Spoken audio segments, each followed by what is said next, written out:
नमस्कार, जय हिंद दोस्तों। आप सभी का स्वागत है। उम्मीद करता हूँ आप लोग अच्छे होंगे। तो दोस्तों, आज का हमारा विषय है दीर्घ संधि। ठीक है, तो दीर्घ संधि कहते किसे हैं?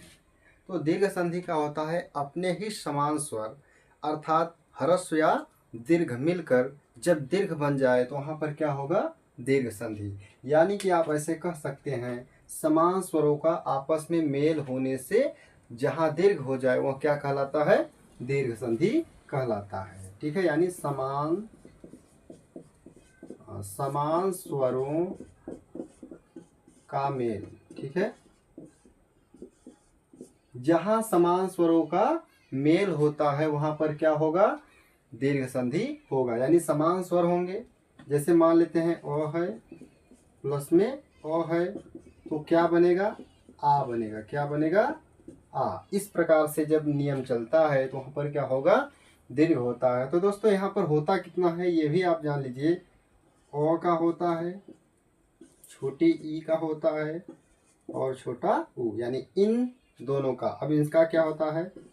आ होता है, बड़ी ई होता है और बड़ा ऊ। यानी ये कुल मिला के 6 स्वर हैं। इन 6 स्वरों का आपस में जब मेल होगा, चाहे ऊपर का पहले आ जाए, मान लीजिए ये चाहे पहले आए चाहे ये पहले आए, इन दोनों का जब भी योग होगा तो क्या होगा? सदैव दीर्घ वाला ही होगा। ठीक है, यानी योग करेंगे तो सदैव क्या होगा? दीर्घ वाला ही होगा। चलिए अब हम एक एक करके उदाहरण देख लेते हैं। ठीक है, तो चलिए सबसे पहले मान लेते हैं दीर्घ स्वर में ही सबसे पहले मान लेते हैं अ प्लस अ मिलकर क्या बनेगा? आ बनेगा। क्या बनेगा? आ। अब उदाहरण में जैसे मान लीजिए धर्म और एक शब्द है, मान लेते हैं अर्थ। क्या है? अर्थ। तो ये दोनों मिल जाएंगे तो क्या बनेगा?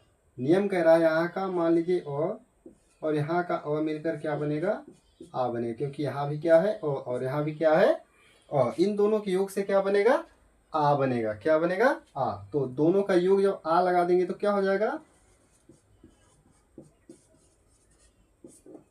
ठीक है, धर्मार्थ। क्या हो जाएगा?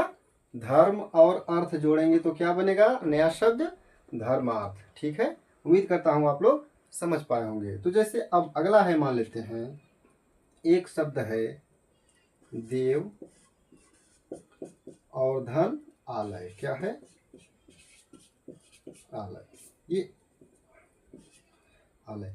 अब देखिए यहाँ पर क्या है? आ है। क्या है? आ। और यहाँ पर क्या है? अ। क्योंकि व में अ जुड़ा हुआ है, यहाँ पर भी म में अ लगा है और यहाँ तो अ है ही। तो इन दोनों में से अ और अ मिलेंगे तो क्या बनेगा? आ बनेगा। क्या बनेगा?